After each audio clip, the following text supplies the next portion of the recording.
So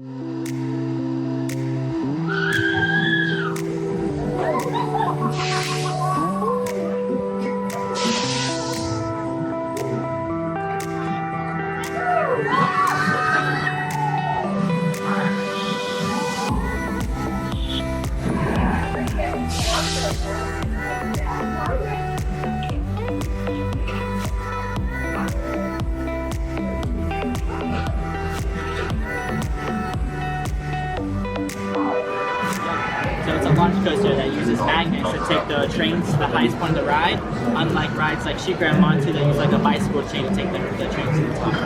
So we have 10 blocks here at Cheetah Hunt. A block is a section of track where one train can occupy at a time, and it prevents two trains from occupying the same block and hitting each other.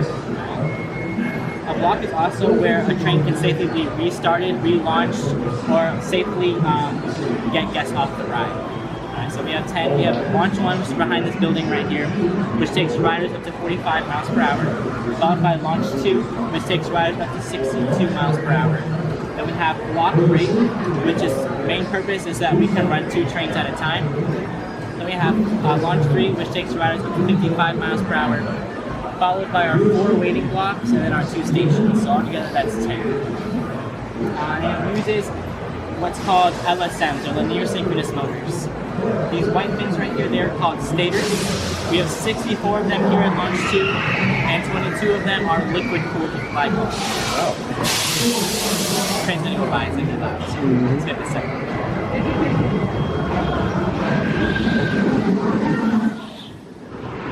So how it works is all of these stators are charged with electricity, which repel the magnets on each train. So each train has 8 pairs of magnets, so it's about 64 magnets on each train. So if we have 64 and you do the math, and it takes over 30,000 volts of electricity to get the train from the beginning of the launch up the tower. On the outside, all the stators look the same, right? On the inside, they're very different. So if one was supposed to go out, we can't just replace it with another one. Each one has its own barcode, its own serial number, because on the inside, all of these stators can hold more electricity for longer periods of time. So if you guys ever look from the top of the queue line and watch over launch 2, you'll see the train gradually get faster as it launches through the launch, and that's because the LSMs here, the stators at the latter half of the launch, can hold more electricity. These black boxes right here, those are called our proximity switches, and they detect 3 things: metal, speed, and location. If that proximity switch detects something different than the one in front of it, the entire ride will shut down, and maintenance will have to come and reset the ride. If they are not able to reset the ride, then we will have to do an escort of the ride, trains on the ride. At the end of every night, maintenance is going to bring the trains down in here, so that the next morning they can be inspected, repaired if necessary, and then put back online for the next day. So welcome everybody, this is our maintenance barn. We hold all the trains down here at the end of the night so we can inspect them in the morning. Make sure they're safe for everybody to ride. We'll put them out on for test runs in the morning. We have 5 trains here at Cheetah Hunt. 4 of them will be available most of the time, with the 5th one being down for its annual maintenance. Right now with our supply chain issues, we actually had this one catch up to the last one. We're putting the finishing touches on that one, and then we'll start tearing this one apart. We do our annual maintenance for under 50 to 55,000 cycles. Our track is just under a mile long, so it's about 50 to 55,000 miles. We'll tear it all apart, inspect the things we can't see during our normal visual inspection, welds, pins, things like that. Once we get it all tested, we'll get it painted, put back together again, and then test runs. Usually, if we have everything we need, we can usually get it done about 4 or 5 months. These wheels are actually reusable. So once they actually get past their wear lines, we'll actually take them off, replace them, and then ship them off to a company in California that will actually strip the liner off, inspect the rims, reline it, and send it back to us. This one here is our guided upstop wheel. So this is the one that's on the side and underneath.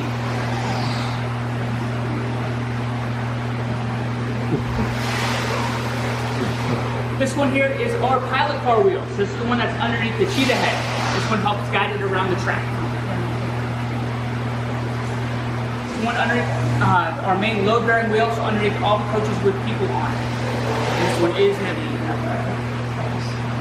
Now, before you guys ride the roller coasters, your operations tell you to leave all loose items in a locker. We do ask you to do that for a reason. You do go over guest areas. If you do happen to have something in your pocket and it falls off in one of those guest areas, it can hit somebody. It has happened here at Cheetah Hunt, unfortunately.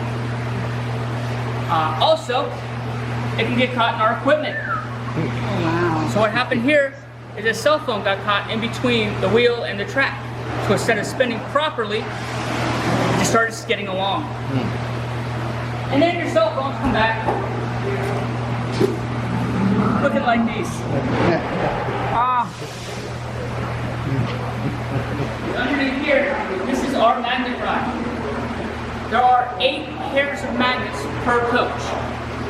These magnets are so strong that if one of these pairs anywhere on this train was put it backwards, it would actually get stuck down here and launch 2. It won't have enough force to make it up into the figure 8. Then we'd have to go out, figure out which one it is, and then swap it around down there. It's not fun. If for whatever reason we do happen to get stuck out on the ride, we do have set areas where we can relaunch you to continue on your journey. If for whatever reason we cannot restart the ride, or we do have to do an evacuation, we have these 2 boxes over here. This one is the old model. It's about 50 pounds. So if you ever saw the old YouTube videos of Operations Huffing and Puffing going down to launch 2, most of the time it's because they're carrying this box. This is the new model. It's about 10-15 pounds. It's a little bit easier to work with.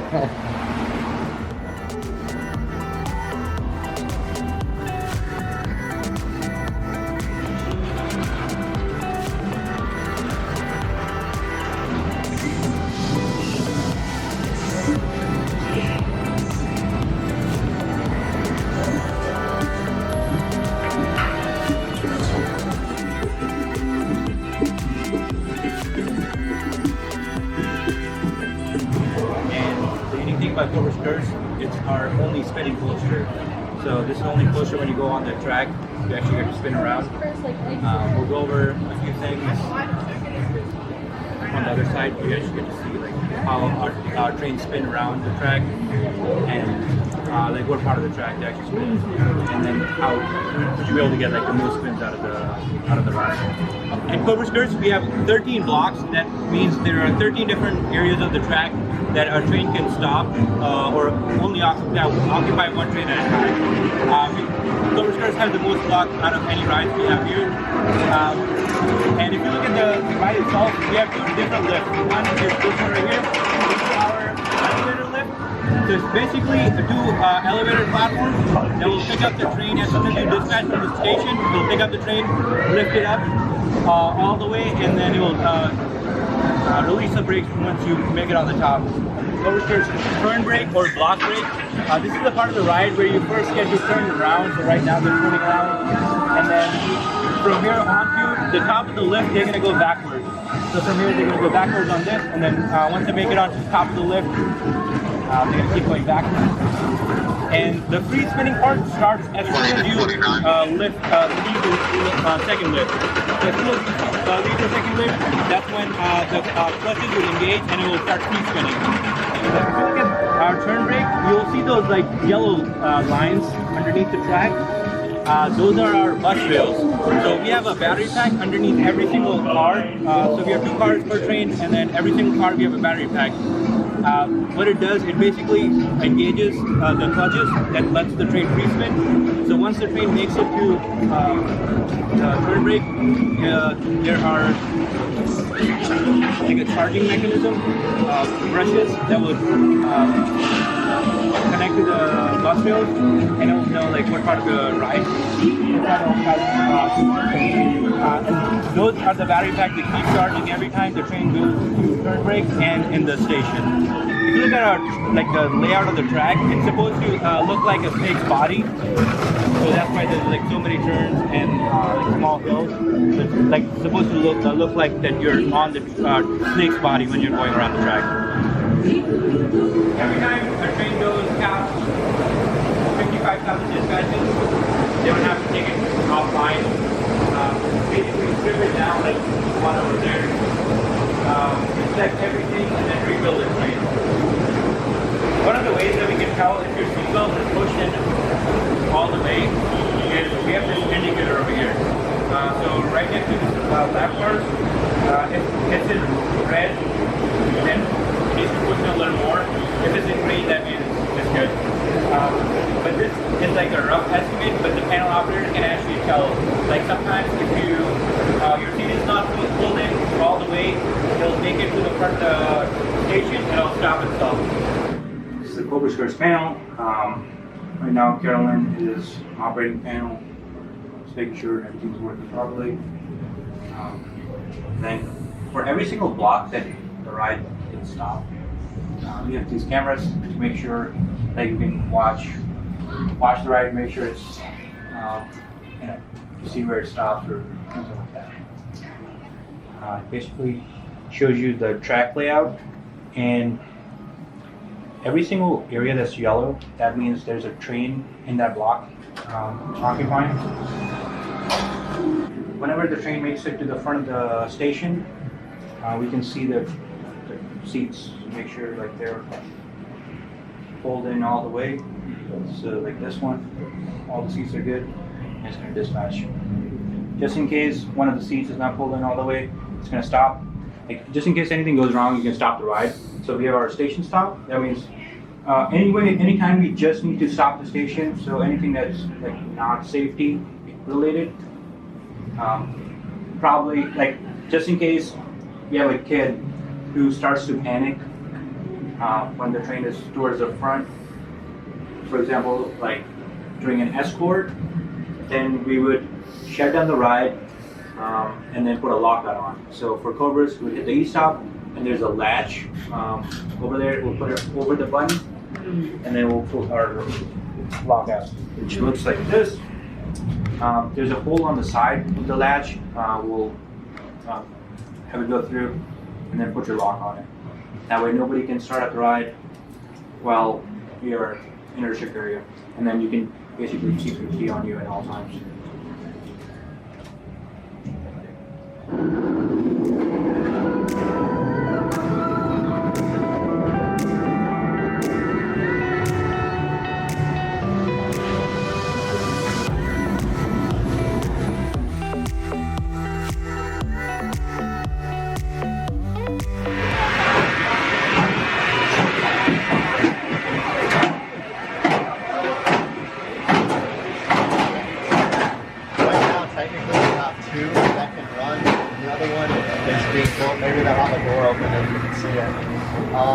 That little platform out there is because we need to escort people off right here in this area, because like the ground is so far away from their feet, we don't want them jumping down.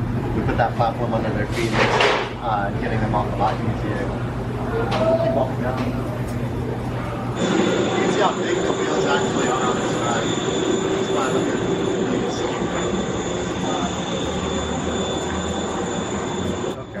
After the big loop, it goes into what they call Immelmann. It was named Immelmann after a German stunt pilot who performed that move, and I guess they put it in the roller coaster. It's kind of, it feels really cool. I think this was the first roller coaster with that move. I think B&M actually made it.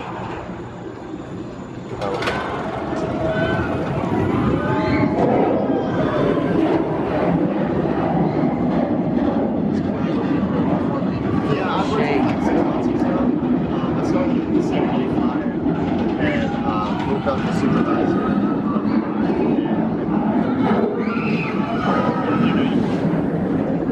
That noise you heard was actually the trim brake activated. So it's down there like that box. Yeah.